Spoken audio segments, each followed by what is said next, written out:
بجے کے بلیٹن میں آپ کو کہتے ہیں خوش آمدید. اہم خبروں کے ساتھ میں ہوں سعدیہ سانسن اور میں ہوں لیاقت. بلیٹن کا آغاز کریں گے. سب سے پہلے آپ کو بتائیں کہ ملک کو سنگین معاشی بحران کا سامنا ہے. حکومت اور IMF کے درمیان ابھی تک کوئی معاہدہ نہیں ہوا ہے. IMF نے صرف پیش رفت کی بات کی ہے. ہماری دعا ہے کہ حکومت اور IMF کا معاہدہ ہو جائے. شوکت ترین کی نیوز کانفرنس. کہا کہ پیٹرول پر 50 روپے لیوی سے مزید مہنگائی ہوگی. حکومت ٹیکس دینے والوں پر مزید ٹیکس لگائے گی. افراط زر 40% تک بڑھ جائے گا. حکومت اقدامات سے ڈالر کی قیمت میں اضافہ ہوا ہے. بجلی کی قیمت میں بے تحاشا اضافہ کیا گیا ہے.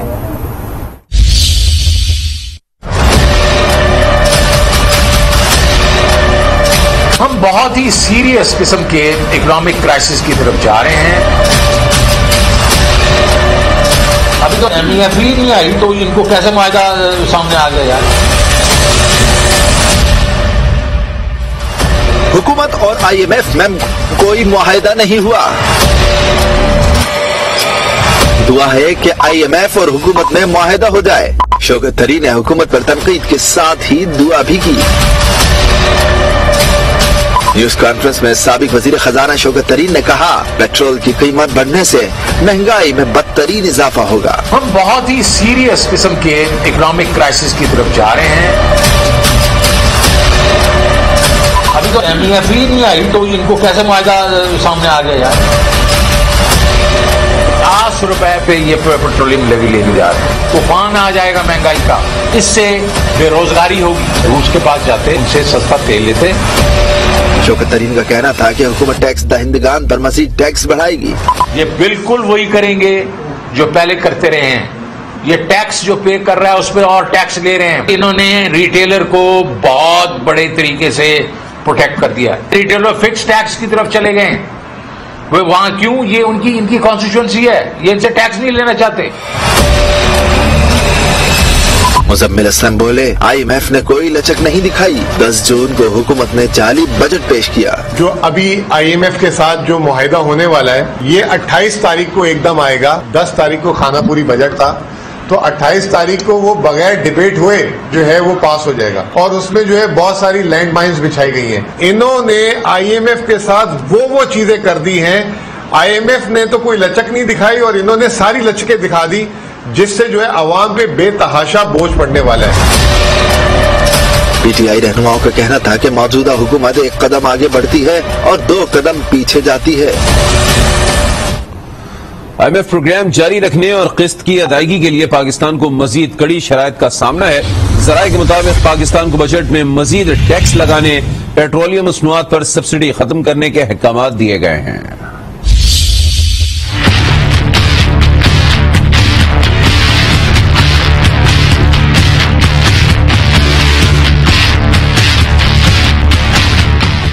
پاکستان اور IMF کے درمیان قرض کا پروگرام بحال کرنے کے لیے مذاکرات جاری. ذرائع کے مطابق IMF نے پاکستان سے ڈو مور کا مطالبہ کر دیا. کہا تنخواہوں میں 15 اور پینشن میں 5% اضافہ واپس لیا جائے. پینشن کے لیے مختص رقم 530 ارب سے بڑھا کر 609 ارب روپے کی جائے. ٹیکس وصولی کا ہدف 70 خرب 4 ارب سے بڑھا کر 74 خرب 26 ارب روپے کیا جائے. کسٹم ڈیوٹی کی وصولی کا ہدف 953 ارب سے بڑھا کر 1005 ارب تک بڑھایا جائے. پیٹرولیم لیوی کا ہدف 750 سے کم کر کے 550 ارب روپے کیا جائے. بجٹ کا حجم 95 خرب 2 ارب روپے سے بڑھا کر 99 خرب روپے کیا جائے. وزیر خزانہ مفتاح نے امید ظاہر کی ہے کہ IMF قرض کی رقم میں اضافہ کرے گا، تاہم ابھی تک رضامندی ظاہر نہیں کی. پاکستان کے لیے IMF کے نمائندے ایسٹر پریز روئس کا کہنا ہے کہ پاکستانی حکام سے میکرو اکنامک استحکام کے لیے پالیسیز پر بات چیت جاری ہے. وزیر خزانہ مفتاح اسماعیل کہتے ہیں کہ بجٹ کی کئی چیزوں پر IMF اتفاق رائے ہو گیا ہے لیکن کچھ معاملات پر بات چیت جاری ہے. اسی پر مزید بھی جانتے ہیں. ہمارے ساتھ موجود ہیں ہمارے نمائندے یاسر نظر. یاسر نظر، آگاہ کیجیے گا کیا چیزیں طے پا چکی ہیں اور کیا ظاہر کیا جا رہا ہے؟ کب تک IMF سے معاہدہ ہو پائے گا؟ جی بالکل، کیونکہ معاہدے کے حوالے سے 2 روز قبل وزیر خزانہ کی ایک نجی ہوٹل میں صحافیوں سے ملاقات ہوئی تھی اور اس میں انہوں نے یہ کہا تھا کہ اگلے 2 روز کے اندر جو ہے معاہدہ جو ہے وہ طے پا جائے گا، اور انہوں نے 2 روز کا ذکر کرنے کے بعد گزشتہ روز حکومتی جو شخصیت تھی گزشتہ رات گئے ان کی طرف سے یہ تصدیق کی گئی کہ جو معاملات ہیں وہ طے پا گئے ہیں، تو جس کے بعد تمام جو میڈیا ہے اس پہ خبریں بھی چلی، لیکن حقیقی طور پہ IMF کے جو نمائندے ہیں ان کی طرف سے اور اس کے بعد جو مفتاح اسماعیل ہیں ان کی طرف سے یہ بالکل کلیئر کیا گیا ہے کہ فی الحال جو معاہدہ ہے یا تحریری جو ایگریمنٹ ہے وہ ابھی تک نہیں ہوا۔ اس حوالے سے کیونکہ انہوں نے انٹرنیشنل ایک ادارے کو انٹرویو بھی دیا ہے اور اس میں بھی انہوں نے واضح طور پہ کہا ہے کہ فی الحال جو معاملات ہیں وہ طے نہیں پائے، لیکن IMF کی طرف سے بھی یہ کہا گیا ہے کہ جو بجٹ کے حوالے سے جو معاملات تھے وہ صرف طے پائے ہیں، دیگر مانیٹری اور جو دیگر معاملات ہیں وہ فی الحال طے ہونا باقی ہیں اور اس پہ حتمی طور پہ اعلان ہونا باقی ہے۔ تو فی الحال یہی صورتحال ہے، حکومت کی طرف سے کہا جا رہا تھا کہ معاہدہ ہو گیا ہے، لیکن حتمی طور پہ جو IMF کے نمائندے ہیں انہوں نے اس کی تصدیق نہیں کی۔ اس میں بنیادی طور پہ جو ایک تو پیٹرولیم لیوی کا جو معاملہ ہے وہ پیٹرولیم لیوی بڑھنی ہے، نئے ٹیکس جو ہے وہ انکریز ہونے ہیں اور اس پہ مجموعی طور پہ جو انکم ہے اس پہ ٹیکس بڑھا کے وہ IMF کو رپورٹ کرنا ہے۔ تو ایک تو جو حکومتی شخصیات ہیں ان کی طرف سے یہ بھی کہا گیا ہے کہ ہم تمام جو ترجیحات ہیں IMF کی وہ ہر صورت وہ طے کریں گے اور ہر صورت جو معاہدہ ہے وہ تکمیل تک پہنچے گا اور اس میں کوئی زیادہ وقت نہیں، اب مختصر وقت کے اندر اندر یہ معاہدہ جو ہے وہ مکمل ہو جائے گا اور جو رقم ہے وہ ریلیز ہو جائے گی۔ لیکن فی الحال اس سے یہی لگ رہا ہے کیونکہ 28 تک جو معاملہ ہے وہ جانا ہے حکومت کے ساتھ ساتھ جو سابق وزیر خزانہ ہیں ان کی طرف سے بھی شوکت ترین یہ دعویٰ کر رہے ہیں کہ آنے والے دنوں میں اگر ہم معاہدہ ہو جاتا ہے، خدا کرے معاہدہ ہو جائے، اور اگر معاہدہ ہو جاتا ہے تو شوکت ترین یہ کہتے ہیں کہ صرف لیوی نہیں اور بہت سارے ٹیکسز میں بھی اضافہ ہوگا۔ اس کا کس حد تک امکان ظاہر کیا جا رہا ہے اور اس کا بوجھ عوام پر کس طرح سے ڈالا جائے گا، یہ کیا بتایا جا رہا ہے اس حوالے سے؟ جی دیکھیں، سب سے زیادہ تو ٹیکس ریشیو جو ہے وہ انکریز ہونی ہے۔ جب ٹیکس بڑھے گا تو عوام پہ اس کا براہ راست بوجھ پڑے گا۔ دوسرا پیٹرولیم لیوی جو ہے جب یہ بڑھے گی، ہر ماہ بڑھے گی اور اسی ریشو کے ساتھ بڑھے گی تو یہ بھی عوام پہ براہ راست جو ہے وہ بوجھ پڑنا ہے۔ یہ 2 چیزیں براہ راست عوام کو افیکٹ کر رہی ہیں اور اس کے ساتھ ساتھ ایک جو چیز ہمیں یہ نظر آ رہی ہے کہ مہنگائی تو پہلے ہی اتنی بڑھ چکی ہے کہ عام آدمی جو ہے وہ بالکل افورڈ نہیں کر پا رہا۔ تو دوسری طرف اب ان چیزوں کی وجہ سے جو مزید اس میں کہیں نہ کہیں شرائط میں IMF کی طرف سے تو یہ ذرائع کی طرف سے بتایا گیا ہے کہ بالکل نرمی یا کوئی لچک نہیں دکھائی جا رہی، لیکن دوسری طرف حکومت جو ہے وہ ہر طرح سے مجبور ہے کہ وہ لچک دکھانے کے لیے بھی تیار ہے اور مکمل لچک بھی دکھا رہی ہے، چاہے اس پہ براہ راست عوام پہ بوجھ پڑے یا نہ پڑے۔ دوسری طرف حکومت کی ایک یہ کوشش بھی ہے کہ وہ کسی نہ کسی طرح موجودہ حالات میں جو عام آدمی ہے اس کو بچا لے، لیکن اس ساری صورتحال کو اگر حتمی طور پہ دیکھا جائے تو کسی بھی طرح جو غریب آدمی ہے وہ اس معاہدے کے بعد بچتا دکھائی نہیں دے رہا۔ یہ ہے کہ IMF معاہدے کے لیے کون سے میجر کمپرومائز اس حکومت کو کرنے پڑتے ہیں اور کس طرح سے معاہدہ طے پاتا ہے۔ بہت شکریہ یاسر نذر، آپ ہمیں آگاہ کر رہے تھے۔ عمران خان ملک تباہ کر کے گئے، انہیں اس کا جواب دینا ہوگا۔ احسان اقبال کی پریس کانفرنس، کہا کرپشن پر لیکچر دینے والوں کے دور میں مافیاز کو فری ہینڈ دیا گیا۔ عمران خان سیاسی مخالفین کو جیلوں میں دیکھنا چاہتے ہیں۔ عمران خان کے دور میں کرپشن انڈیکس عروج پر پہنچا۔ پاکستان میں سب سے زیادہ احتساب نواز شریف کا ہوا۔ عمران نیازی صاحب، آپ کو اپنے 4 سال کی حکومت کا جواب دینا ہے۔ وہ تباہی جو آپ اس ملک کے ساتھ کر کے گئے ہیں اس کا جواب دینا ہے۔ آج پاکستان کی قوم کو کرپشن کے اوپر وہ شخص لیکچر دے رہا ہے کہ جس کے دور حکومت میں پاکستان کرپشن کی انڈیکس پہ پست ترین رینکنگ پہ آیا، جس شخص نے پاکستان میں مافیاز کی کرپشن کو ایک منظم طریقے سے آگے بڑھایا، جو عمران خان صاحب کو چندہ دے جاتا تھا اسے کھلی چھٹی دی گئی کہ وہ پاکستان کے عوام کی جیبوں سے پیسہ نکالے۔ جتنا پاکستان میں نواز شریف صاحب کا احتساب ہوا ہے، پاکستان کے کسی لیڈر کا اتنا احتساب نہیں ہوا۔ افغانستان میں تباہ کن زلزلے، اموات 950 ہو گئی، 600 سے زائد افراد زخمی ہوئے ہیں۔ 6.1 شدت کے زلزلے نے سب سے زیادہ صوبے پختیکا میں تباہی مچائی۔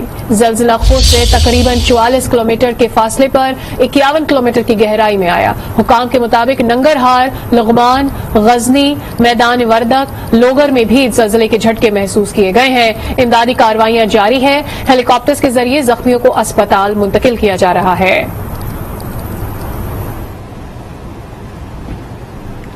افغانستان میں زلزلے کی تباہ کاریوں پر وزیر اعظم یا شہباز شریف کا اظہار افسوس. ٹویٹ میں لکھا کہ افغانستان میں زلزلے سے اموات اور نقصانات پر افسوس ہے. مشکل کی گھڑی میں افغان عوام کے ساتھ ہیں. پاکستان کی طرف سے افغان عوام کی ہر ممکن مدد کی جائے گی. زلزلے کے نتیجے میں جانی نقصان پر دعائیں اور ہمدردیاں افغان عوام اور حکومت کے ساتھ ہیں. Chairman P T I Imran Khan کا افغان زلزلے پر اظہار افسوس. ٹویٹ کیا. خیبر پختونخوا حکومت کو ہر قسم کی امداد خصوصاً طبی سہولیات فراہم کرنے کی ہدایات دے دی ہیں.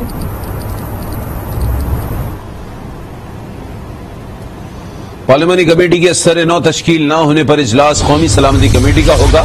وزیر اعظم یا شہباز شریف کی زیر صدارت اجلاس کچھ دیر میں شروع ہوگا. تینوں مسلح افواج کے سربراہان قومی سلامتی کے امور پر بریفنگ دیں گے.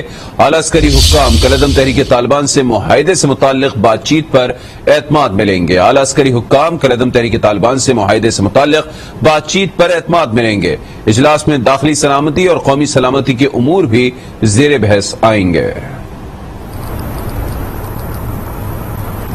اسلام آباد میں بلدیاتی انتخابات ملتوی کر دیے گئے ہیں. عدالت نے نون لیگ اور پیپلز پارٹی کی درخواست کو منظور کر لیا ہے. اسلام آباد ہائی کورٹ میں الیکشن کمیشن نے کہا کہ نئی حلقہ بندیوں کے بعد بلدیاتی انتخابات کا شیڈیول دیں گے. چیف جسٹس اطہر من اللہ نے کہا کہ الیکشن کمیشن 65 روز میں نئی حلقہ بندیاں کر کے الیکشن شیڈیول کا اعلان کرے. الیکشن کمیشن نے بتایا حکومتیں بلدیاتی انتخابات میں رکاوٹ ڈالتی ہیں. عدالت وفاقی حکومت کو بلدیاتی انتخابات کے لیے تعاون کی ہدایت کرے.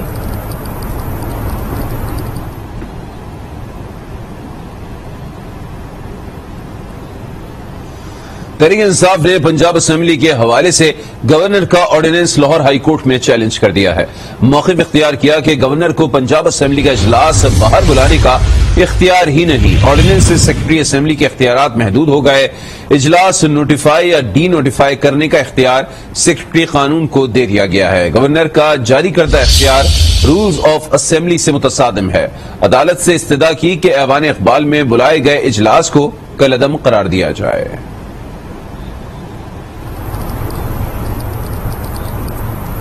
پنجاب حکومت کا ضمنی انتخابات پر صوبے بھر میں رینجرز تعینات کرنے کا فیصلہ. کابینہ کمیٹی برائے امن و امان نے رینجرز تعینات کرنے کی منظوری دے دی. رینجرز تعیناتی کا مقصد امن و امان بحال رکھنا ہے. آپ کو آگاہ کرتے چلیں. آپ کو بتائیں پنجاب حکومت کے ضمنی انتخابات میں صوبے پر رینجرز تعینات کرنے کا فیصلہ کیا گیا ہے اور صوبے بھر میں تعینات کی گئی رینجرز کے حوالے سے جو اب تک تفصیلات سامنے آئی ہیں. کابینہ کمیٹی برائے امن و امان نے رینجرز تعیناتی کرنے کی منظوری دی ہے اور رینجرز تعیناتی کا مقصد امن و امان کو بحال رکھنا ہے. پنجاب کے ضمنی انتخابات میں پیپلز پارٹی کا نون لیگ کے ساتھ مل کر لڑنے کا فیصلہ. لیگی رہنما تتارڑ کہتے ہیں کہ پیپلز پارٹی ضمنی الیکشن میں نون لیگ کا ساتھ دے گی اور مل کر ساتھ چلنے سے جمہوریت مضبوط ہوگی. ملک احمد خان بولے کہ الیکشن میں عوام عمران خان سے بیزاری کا اظہار کریں گے. پیپلز پارٹی کے حسن مرتضیٰ نے کہا کہ ملک کو سب کے اکٹھے ہونے کی ضرورت ہے. عمران خان کو چھوڑنے والوں کی سیاسی مدد کی جائے گی. آصف علی زرداری صاحب کی طرف سے، چیئرمین بلاول بھٹو زرداری صاحب کی طرف سے جو بائی الیکشنز کے حوالے سے ایک اچھے جذبے کا اظہار کیا گیا ہے، جو انہوں نے ہماری سپورٹ کا اعلان کیا ہے، ہم تہہ دل سے ان کے مشکور ہیں.